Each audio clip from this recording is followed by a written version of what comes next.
Welcome into the 820 Open Journal, the 820 Public Ledger, the blockchain of your resilience.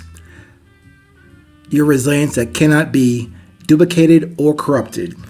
All transactions with resilience are maintained in your open journal, your public ledger, unlocked and accessible only to you and to those that you love.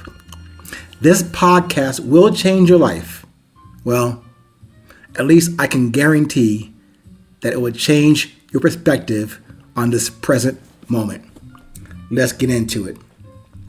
Today's topic is called With Theo. With Theo. Allow me to introduce you to Theo.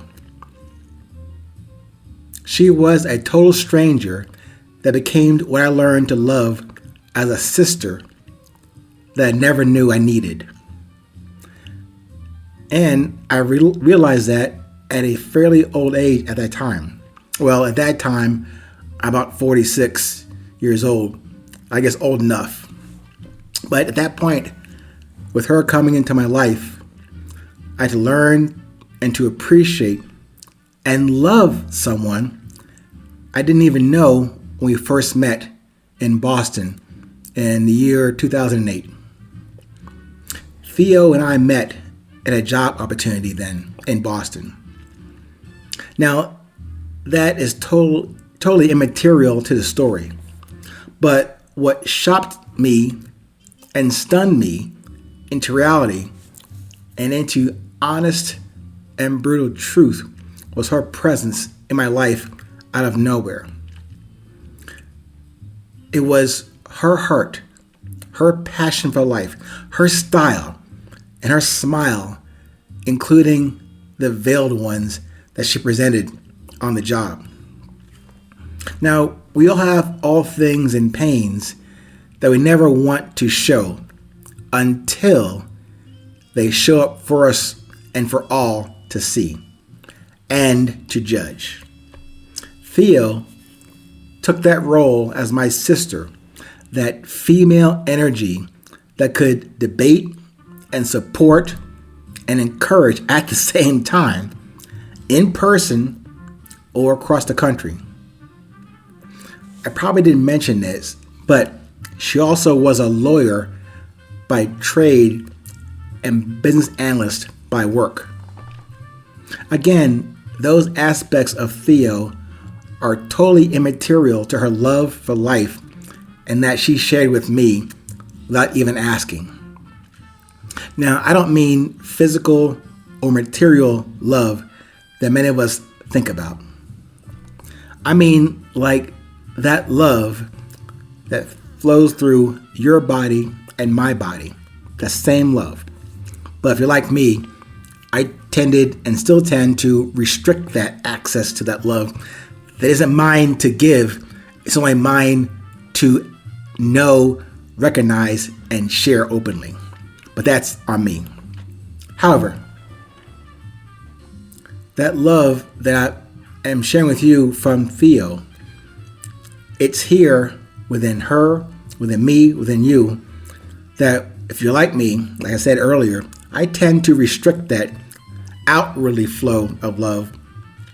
But that love materializes and will appear out of nowhere and unexpectedly.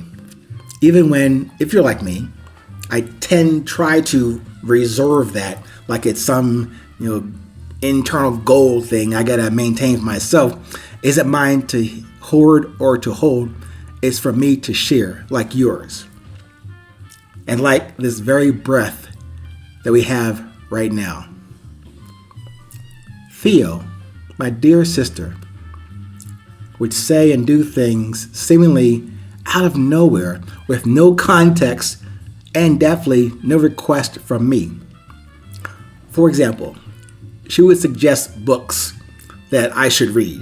Now, I was already a reader, but she'd call me out of nowhere, like on a Tuesday at 8 o'clock at night, and she told me this about, you should read this book called Pitch Anything by Oren Clough, or by You Can Be Happy No Matter What. I think Dr. Carter. I remember the last name of the guy, but those two books, Pitch Anything and You Can Be Happy No Matter What.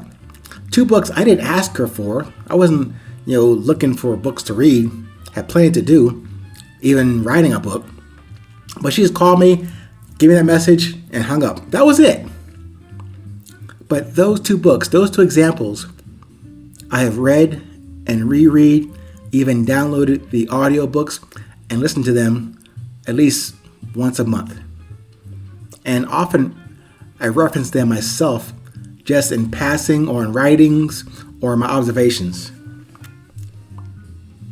And also, she would tell me things like, hey, take that shit off. Because back then when I met her, I had the habit of wearing two watches for some reason. I don't know why I did it. I was into watches for a long time. But when I met her and I thought I was looking pretty stylish, had two watches on, she would say without any hesitation, hey, take that shit off. It was in those exact words, and there was no reason, no request. It was like she was making a statement of declaration to me about this appearance that she didn't like. She had an opinion, stated it, and walked away. But also, she liked giving me guidance and instructions on how to make my comments and my writings more solid and not fluffy or ethereal. I never asked her for that, but she always gave. Until she gave out. Theo is dead. Only physically, because I say that I often feel her and observe her still existing presence in my heart, and I talk to her from my heart, like she is here still. She gave so much of her spirit to this world. I do hate that this world took her so soon. But that will not stop me from loving her now. I miss you, Theo. Something she said to me in some conversation that keeps ringing in my head and my heart is on something I heard now in a song or in Starbucks or in a YouTube video now. But something she said to me, 16 years ago? That now keeps ringing in my head.